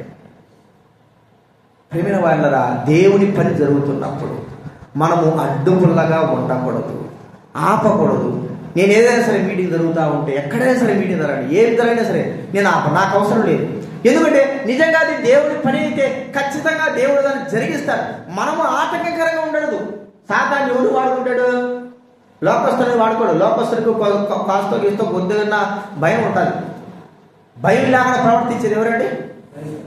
మనమే, ఇంకెవరో కాదు. అడ్డుకున్న ఎవరు? మనమే. పని జరిగించాం, కార్యం జరిగించాం, దేవుడి పని జరిగించాం. ఇదెందుకు అదెందుకని ఏదేదో మాట్లాడుతూ ఉంటాం. మనం చెయ్యము కాబట్టి చేసేవాళ్ళని మైకు తీసుకొచ్చినాం. నిన్న నేను మా పరిచయ నువ్వు చూసుకో అన్నారు. సరేలే, బాగాలేదు కదా అని నేను చూసుకుంటాను. మైకులు తీసుకొచ్చాను, యాపిల్ రిపేర్ నేను కుంటూనైనా సరే ఒకటి పెట్టుకొని పోయి వచ్చాను. నిన్న కాక మొన్న వాడు వచ్చి, ఎవడు చెప్పండి నిన్ను వారిని క్యాలెండర్లు ఎవడిని తెచ్చినావు అంటే ఏం చెప్పాలి చెప్పు? మనిషి ఎవడిని తెచ్చినావు? నువ్వు ఒక్కడే పోయి తెస్తావా? నువ్వు ఒక్కడికే పోయి తెస్తావా అంటే నువ్వు చెయ్యవు. చేసేవాడిని ఏం చేస్తావు? ఎంత దౌర్భాగ్యం అంటే అసలు మనం అనుకుంటాం కానీ అంత దౌర్భాగ్యం స్థితిలో ఉంటున్నాం. మనం సాతాను వాడుకుంటుందా దేవుడు వాడుకుంటుందా అర్థం కాదు అసలు కదండి. సాతాను వాడుకుంటుందా దేవుడు వాడుకుంటాడా మనల్ని? దేవుడు వాడుకుంటే తన పరిచయం కొరకై ఎంతకైనా సరే మనల్ని ముందు కొనసాగిస్తాడు. సైతాను వాడుకుంటే మన ద్వారా అందరినీ నాశనం చేస్తాడు. వాడి పని అది. ఈ దినాల్లో శిష్యులు గమనించలేకపోయినారు. అరే, యేసు ప్రభువు వచ్చింది రక్షణ కొరకే అంటే ఆయన చేతి పట్టుకుంటాడే పేతురు, నీకు ఇది దూరం అవును కాక అంటాడు. ప్రభువుకు బాగా తెలుసు వీడు నన్ను ఏదో ఆటంకం చేయాలన్నాడు ఉంటున్నాడు. సాతానా పో. ఆ సాతాను ఎవరి వశం చేసుకుందంటే పేతురును వశం చేసుకుంటాడు. ఇది నాన్న మనల్ని ఎవరు వశం చేసుకుంటున్నారో మాకే తెలియాలి. దేవుని పరిచర్లో ఎంత నష్టము వాటిల్లుతుందో, ఎంత నష్టానికి కారణమవుతామో మనం ఒక్కసారి గుర్తించాలి. ఏదైనా సరే దేవుడి పని జరుగుతున్నప్పుడు మనం కాముగా మనం చేయాల్సింది చేస్తున్నప్పుడు దేవుడు ఖచ్చితంగా దాన్ని నెరవేరుస్తాడు. మనం అడ్డుపల్ల వేయడు. నేను నేర్చుకున్నది అది. దేవుడి కార్యాలు ఒక్కడి ద్వారా ఒక్కడు అన్నాడు అనుకో, ఏమవుతుంది చెప్పండి? ఒక్కడు అంటే చాలు, అంతమైనట్టే. ప్రభు పని ఎప్పటికైనా చూడండి, సాతానుడు ఆపాలనే చూస్తాడు. పేతురు గ్రహించలేకపోయినాడు. ఇన్ని సంవత్సరాలు ఉన్నాడు కదా, చెబుతూనే ఉన్నాడు కదా, నేను చనిపోతాను తిరిగి లేస్తాను, చనిపోతాను తిరిగి లేస్తాను చెబుతూనే ఉన్నాడు కదా, మళ్ళీ ఎందుకు చేయబట్టుకున్నాడు? ఎవరు స్వాధీనం చేసుకున్నారు పేతురు యొక్క మనసును? సాతాను చేసుకున్నాడు. ఇదేనా మనం గుర్తించుకో. దేవుడి సంకల్పాలు, ఉద్దేశాలు సంఘాలలో జరుగుతూ ఉంటే మనం ఎక్కడైనా సరే ఆపుతున్నాం అంటే మనల్ని దేవుడు వశం చేసుకోలేదు, సాతాను వశం చేసుకున్నాడు. సాతాను వశం చేసుకోబట్టే మనము దేవుడి కార్యాలను ఆపుతూ ఉంటాం. అది ఏ విధం చేత అయినా సరే గుర్తించుకోరాడు. ప్రభువు మనకు నేర్పించే పాఠం ఏమిటంటే, ప్రభువుతో పాటు మనం ప్రభువు చూచి మనం నేర్చుకోవాల్సిందంటే దేవుని కార్యాలను మనము ముందుకు కొనసాగించాలా. దేవుని కార్యాలను మనం ముందుకు, ప్రభు అన్నాడు కదా ఇక బోధ చేసే వ్యక్తితో కదా, శిష్యులు అన్నారు, ప్రభు వీడిని ఆటంకపరిచినామంటే నన్ను చులకనగా చూసిన వాడు కూడా లేడు. వాడు చేసుకుంటే చేసుకోండి, ఎవడు చేస్తున్నాడు? దేవుడు పని చేస్తున్నాడు, చేసుకొని. వాడిని కూడా ఆటంకపరుతుంది చెప్పచ్చు కదా యేసు ప్రభు, చెప్పలేదు. వాడు చేసుకుంటున్నాడా? చేసుకొని. ఆటంకపరిచిన వారు ఎవరండి? శిష్యులే ఆటంకపరిచారు. ఈ దినాల్లో ఆటంకకరమైన జీవితం మనలో ఉండకూడదు. ప్రభు మనతో అంటున్నాడు, ఆయన జీవితం మనకు సాక్ష్యంగా ఉంది. ఆటంకకరించే జీవితాలు మనలో ఉన్నాయా? అవి లోకంలో ఉండేటివి కాదు, దైవికమైన సంబంధమైన వాటిపైన మన జీవితం ఆటంకకరంగా ఉంటే, అది మన వలన జరిగితే మనకి ఎంతో నష్టం. మన వలన దేవుని కార్యాల్లో ఆటంకం జరిగితే మనకు, మన కుటుంబాలకు ఏమవుతుందండి? నష్టమే. మనం అనుకుంటాం నేను అన్ని చేసినాను, నేను ఆపేసినాను, నా మాట వల్ల నేను జరిగినాయి అనుకుంటాం. కానీ తర్వాత వెనకల నిప్పు మన కుటుంబాలకి. గుర్తుపెట్టుకున్నాం. వద్దు, మనకొద్దు.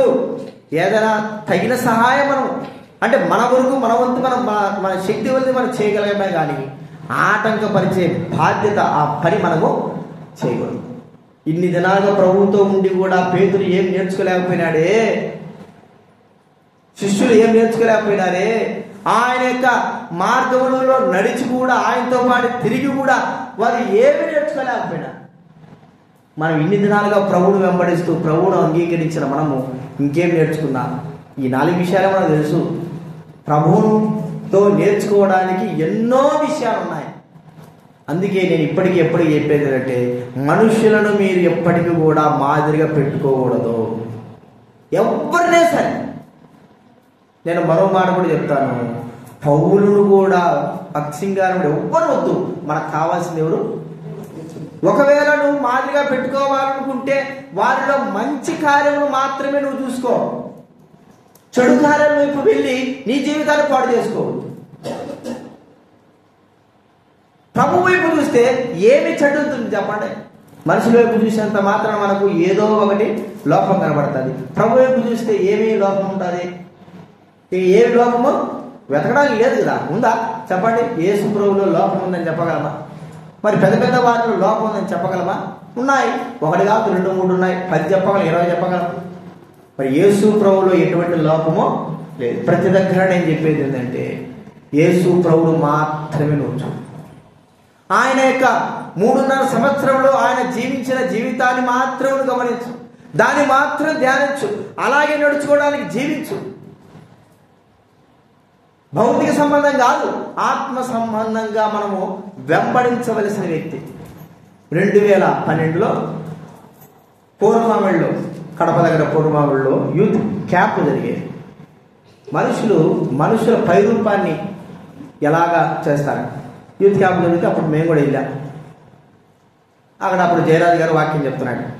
గడ్డి వేసేది, పెద్దగా యువనసులు పెట్టేది. గ్రూపు అయిపోతారు, మధ్యాహ్నం గ్రూపులు ఉంటాయి.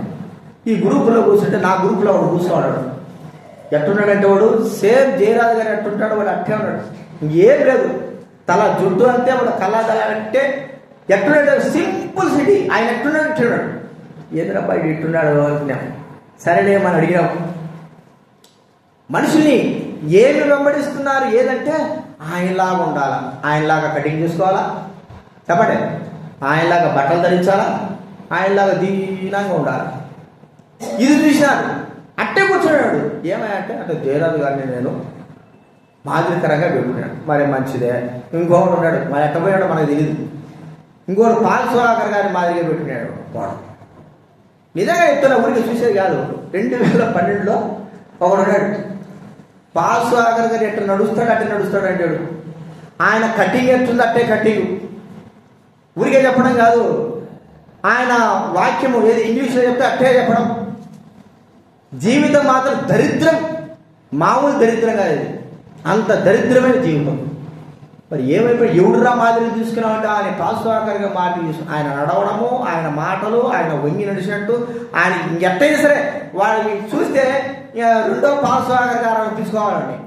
వాడి జీవితం దరిద్రం అయిపోయింది. ఇప్పటికీ ఉన్నారట మనుషుల యొక్క పై రూపాలు చూసి, ఆత్మ సంబంధమైన ఎవరు చూసేది లేదు.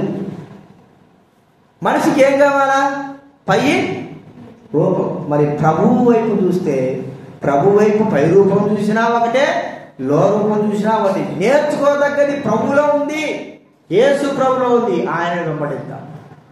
ఇది నా మనకందరికీ ఎవరు మాదిరికరం చెప్పండి? యేసు ప్రభు యొక్క జీవితమే మాదిరికరం. వేరే వాళ్ళ మాదిరికరం ఉంటారా? వద్దు, మనకు అసలు వద్దు, ఎవరు పెట్టుకోవద్దు. దయచేసి ఎవరు ఎంత పెద్దతోళ్ళైనా మీరు మాదిరికరంగా పెట్టుకోనే వద్దు. యేసు వైపు మాత్రమే చూడండి. యేసు జీవితమే మీకు మాదిరికరం. అది పెట్టుకొని ఆ అద్దములాగా ఆయన జీవితాన్ని మనం పెట్టుకుని ముందు నడిస్తే ఇక త్రొట్టుపాటు అనేది ఉండదు. ప్రజల వైపు ఎప్పుడైతే, బోధకుల వైపు కావచ్చు, పెద్ద పెద్ద వాళ్ళ వైపు కావచ్చు, వారి మాదిరికర జీవితాన్ని పెట్టుకొని నడిచినామా ఎప్పుడు పడతామో తెలియదు, ఎట్ట పడతామో తెలియదు. పడితే మాత్రం గెలేయలేము, పడితే లేలేము, అది గుర్తుపెట్టుకోవాలి. చాలా మంది పడ్డారు, లేయలేకపోయినారు. పడినారు, మేము చూసినా చెప్తున్నా.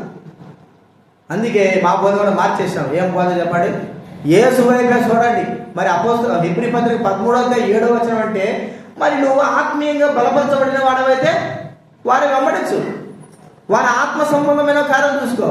బలహీనుడు అయితే వారి నుండి లోపాలు చూసి నువ్వు కూడా నష్టపడతావు.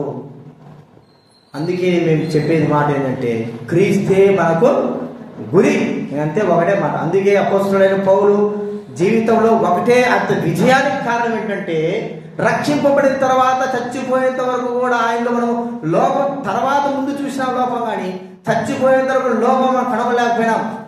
ఎవరు చూశాడు? ఆయన యేసు ప్రభుని. మరి పేతురు కూడా లోపాలు ఉన్నాయి.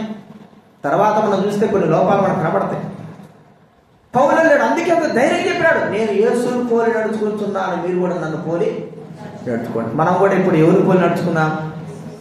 యేసుని పోలే నడుచుకుందాం. పౌలు చెప్పినంత మాత్రం పౌలు పోలి కాదు, కానీ యేసుని పోలే నడుచుకుందాం. ఆయన వాక్యాన్ని చదువుదాం, ఆయన వాక్యంలో ఎంతో అలాగా ఆయన జీవితాన్ని మనము మాదిరికరంగా పెట్టుకుందాం. అలాగ ఉండడానికి ప్రభు మనకు సహాయము చేయుగాక. ప్రార్థన మనం చేసుకుందాం. ప్రభు ఈ దినాన మనకు దివ్యకరమైనటువంటి సమయం ఇచ్చాడు. ఆయన జీవితము ఈరోజు జన్మించాడు. ఆయన ఆరాధనకు కారకుడే కాదు, మన జీవితానికి సరైన మార్గానికి కూడా కారకుడు ఆయనే. మన జీవితము సరైన మార్గం నడవడానికి కూడా కారకుడు ఆయనే. ఆయనను అనుసరిస్తేనే, ఆయన వైపు చూస్తేనే, ఆయన మాట వింటేనే, ఆయన వెంబడిస్తేనే సరైన మార్గంలో విశ్వాస జీవితం అంతా నడుస్తాం. యేసు ప్రభు లేకుండా ఇక వేరే వ్యక్తిని మనం ఎప్పుడైతే దృష్టిస్తామో ఖచ్చితంగా మన జీవితానికి పతనానికి కారణమవుతుంది. విశ్వాసమని మనం ఒక్కసారి పరీక్షించుకుందాం. ప్రభువుకి అప్పచెప్పుదాం. ప్రభువా, నిజమే ప్రభువా, 3.5 సంవత్సరాలు ప్రభువుతో పాటు ఉన్న ఆ శిష్యులు ఏమీ నేర్చుకోలేకపోయినా ఒక ప్రార్థన కానీ, దేవుని వెంబడించేటువంటి సరైన మార్గంలో మరి ఆ ప్రేమ కానీ వారిలో లేకపోవడం, మరి దేవుని ఉద్దేశాలను గుర్తించలేకపోవడం, ఆయనతో ఉండి కూడా వారు ఎంత మాత్రం నేర్చుకోలేకపోయినారు. అయితే ఇప్పుడు మనం నేర్చుకోవడానికి సరైన సమయం ప్రభు మనకి ఇచ్చాడు. విశ్వాసులంగా ఈ దినం మనం ఒక తీర్మానం చేసుకుందాం. ప్రభు రాకడ త్వరలో ఉంది. సంవత్సరం జరిగిపోతా ఉంది. ఇంకా 5 రోజులే, ఒక వారం రోజుల నుంచి సంవత్సరం జరిగిపోయేదాన్ని. ప్రభు యొక్క మార్గము మనకు మాదిరికరంగా ఉండాలి. ఇన్ని దినాలు తప్పిపోయాము, ఈ దినాన మనము ప్రభువుకు మనం అర్పించుకుందాం. ప్రభు వైపు చూసిన వాడు ఎప్పటికి కూడా పడడు, దారి తప్పోడు. మనం దారి తప్పిపోతున్నామంటే ప్రభు వైపు చూడకే, ప్రభు యొక్క విశ్వాసాన్ని అనుసరించకే మనం దారి తప్పిపోతుంటున్నాం. ఆయన జీవితంలో ఉన్నటువంటి కార్యములను చూడకే, గ్రహించకే మనం దారి తప్పిపోతుంటున్నాం. పరీక్షించుకుని ప్రభువుకు మన జీవితాన్ని అర్పించుకుందాం. ప్రేమగల తండ్రి, పరలోకమందున దేవా, యేసు ప్రభు నామమున మీకు కృతజ్ఞులమై వందనాలు చెల్లిస్తా ఉన్నాం. ప్రభువా, క్రీస్తు కూడా బాధపడి మీ కొరకు బాధపడి మీరు తన అడుగుజాడలను నడుచుకునవలని మీకు మాదిరిగా ఉంచిపోయేది తన జీవితం వాక్యం రాయబడి, క్రీస్తు వలె ఉండుటకు మీరు అన్ని విషయాల్లో ఎదగండి వాక్యం రాయబడింది. ప్రభువా, మీ శిష్యుడైనటువంటి అపోస్తుడైనటువంటి పౌలు ప్రభువా మరి తాను మీ వైపు చూసి తన జీవితం అంతా కూడా సరైన విధానం నడుచుకున్నాడు. అందుకే ధైర్యంగా చెప్పాడు, నన్ను పోలి కూడా మీరు నడుచుకోవచ్చు. ప్రభువా, ఆ మాట శిష్యులు చెప్పలేకపోయినారు, ఆ మాట ఇతరులు చెప్పలేకపోయినారు. మేము కూడా ఇన్ని సంవత్సరాలుగా మీ యొక్క వారి విశ్వాస జీవితంలో నడుస్తున్నాం, కానీ ఆ మాట చెప్పలేని వారు మమ్మల్ని పోలి మా తర్వాత తరం నడుచుకోవాలని చెప్పలేని వారంగా ఉంటున్నాం. దయతో మమ్మల్ని క్షమించండి. ఇదివరకు మేము చూసిందల్లా మాననిక పైరూపము. ప్రభువా, దారి తిప్పేవారు, నష్టపరచబడేవారు, విశ్వాసంలో ఉన్నట్టుండి తొలగిపోయేవారు మేము గురిగా పెట్టుకున్నామేమో. అందుకే మా జీవితంలో ప్రభువా విజయము రావడం లేదు. జీవితంలో ప్రభువా మేము ముందు కొనసాగలేకపోతున్నాం. నన్ను మమ్మల్ని మీరు క్షమించు నాయన, కనికరించండి. పెరిగిన సంఘాన్ని జ్ఞాపకం చేసుకుంటున్నాం, ఇక్కడ ఉంటున్న విశ్వాసాన్ని జ్ఞాపకం చేసుకుంటున్నాం. ప్రభువా, మరి ఎవరిని చూస్తున్నారో మీకే తెలుసు, ఎవరి యొక్క జీవితము మాదిరికరంగా ఉంచుకున్నారో మీకే తెలుసు. వారి హృదయాల్లో ప్రభువా మిమ్మల్ని మాదిరికరంగా ఉంచుకొని ముందుకు కొనసాగి బిడ్డలుగా చేయండి. వాక్యానుసారంగా అనుసరించే బిడ్డలుగా చేయండి. మీరు రాకడ కొరకై సిద్ధపడినటువంటి సంఘంగా వారు చేయండి. మీ కొరకై జీవించగలిగే సంఘంగా చేయండి. మీ సంకల్పాల ఉద్దేశాలను నెరవేర్చడానికి కొరకై ఉపయోగపడే సాధనాలుగా మరి చేయండి. ప్రభువా, మీ కృపను కోరుకుంటున్నాం. సంఘం పైన, ప్రజలపైన మీ ఉద్దేశ సంకల్పాలను నెరవేర్చవలసి మనం చేస్తుంటున్నాం. మాదిరికరమైన జీవితము మేము ఇతరులకు కలిగి ఉండడానికి, మా జీవితం ఇతరులకు కలిగి ఉండడానికి కనికరించండి. క్రీస్తు మిమ్మల్ని పోలి నడుచుకునే బాధ్యతను మాకు అనుగ్రహించండి. సంఘం బట్టి, సంఘంలో ఉన్న పెద్దలను బట్టి, విశ్వాసం బట్టి, యవనస్తులను బట్టి ప్రభువా అందరిని బట్టి మీకు స్తోత్రాలు చెల్లిస్తుంటున్నాం. దీవించి ఆశీర్వదించండి.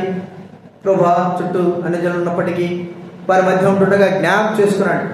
మాదిరికరమైన జీవితం కలిగి మీ బిడ్డలే వారు కొనసాగుతూ అనుగ్రహించవలసి మనం చేస్తుంటున్నాం. ఈరోజు మాకు అనుగ్రహించిన తరుణం బట్టి స్తోత్రాలు.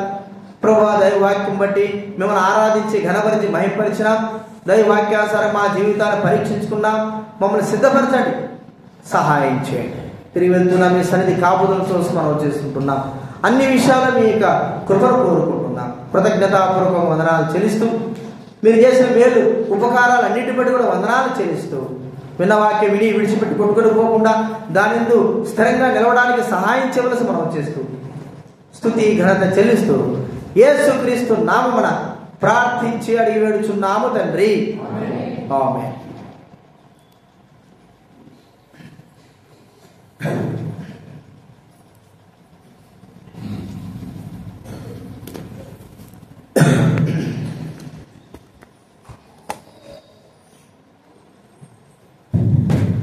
దయచేసి ప్రకటన వినండి.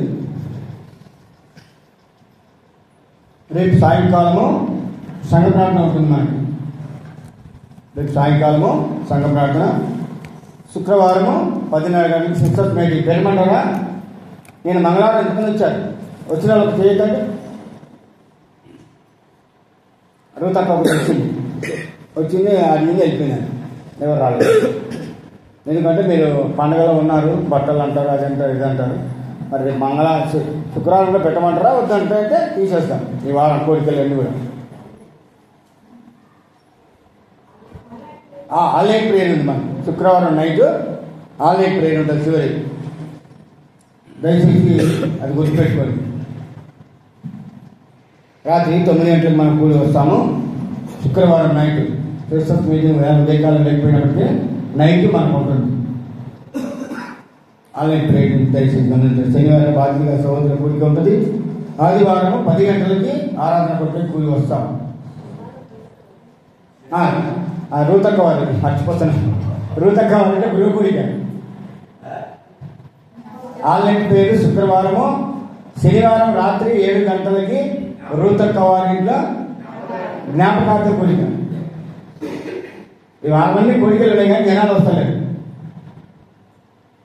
కోరికలు అన్ని రోజులు ఉన్నాయి కానీ రావట్లేదు. మనం ఎవరిని వెంబడిస్తున్నామో ఇప్పుడు వాక్యంతో మాట్లాడుతూ వచ్చిండే యేసు ప్రభుని వెంబడిస్తున్నామా, శిష్యులను వెంబడిస్తున్నాం.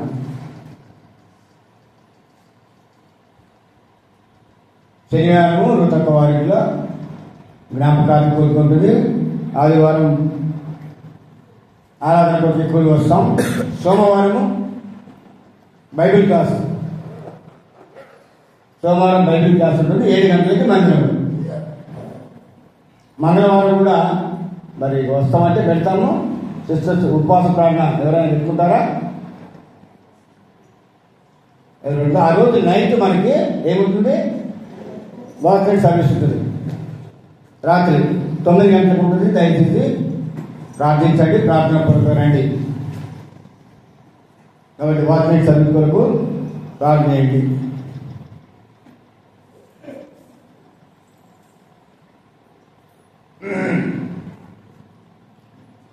బుధవారము ఏముంటుంది మనకు? నూతన సంవత్సరం కోరిక 10 గంటలకు కూడుకుంటాము. దయచేసి ఇవన్నీ వారకాలను విని దాని ప్రకారం రండి. వచ్చే బుధవారం 10 గంటలకి మళ్ళీ నూతన సంవత్సరం ప్రవేశిస్తాము. 10 గంటలకి మనకు ఆరాధన కలిగి ఉంటాం. రాత్రి వాచ్మెన్ సర్వీస్ ఉంటుంది. ప్రభు నడిపించగలుగుతుంది. ఉదయకాలం మళ్ళీ 10 గంటలకి మనకు ఆరాధన ఉంటుంది. దయచేసి ఇవన్నీ గుర్తుపెట్టుకుని అన్ని కొరకు ప్రార్థన చేయండి, ప్రార్థన కొరకనండి. ఇంకో మాట ఏంటంటే మనకు క్యాలెండర్లు, మోటార్ కార్డులు రెడీగా ఉన్నాయి. కింద పెట్టాడు రవి, అది పెట్టండి. అందరూ తీసుకోండి. ఒక క్యాలెండర్ తీసుకుంటే 50, మోటార్ కార్డు తీసుకుంటే 50, 2 తీసుకున్నా కూడా 50. 2 తీసుకుంటే కూడా 50. లేదు మాకు ఒకటి కావాలంటే కూడా 50 ఇచ్చి తీసుకోవాలి. అది కూడా డబ్బులు ఇచ్చి తీసుకోండి. అర్థమవుతుందా? నేను చెప్పింది 2 క్యాలెండర్, మోటార్ కార్డు 2 50. లేదు మాకు క్యాలెండర్ అవసరం లేదంటే కూడా 50 మోటార్ కార్డు. ఎందుకంటే 50 రూపాయలు 2 వస్తున్నాయి. గుర్తుపెట్టుకోండి. అన్న పేరు రాజన్న, మరి నర్సాపూర్ నుంచి వచ్చాడు. అన్న కొరకు యాక్సిడెంట్ అయ్యి కొంచెం కాళ్ళు దెబ్బతింది. అన్న కొరకు ప్రార్థించండి. కుటుంబం కొరకు, పరిచయ కొరకు ప్రార్థించండి. చివరి ఆశీర్వాదంతో మనం ముగించుకుంటాం. ఆశీర్వాదం తీసుకుందాం. తండ్రి దేవుని ప్రేమయు, ప్రభువైన యేసుక్రీస్తు వారి యొక్క కృపయు, పరిశుద్ధాత్మైన సహవాసం చేరవచ్చిన మనకు సకల పరిశుద్ధులకు ఇప్పుడు ఎల్లప్పుడూ సదాకాలం తోడేయుడు గాక. ఆమేన్.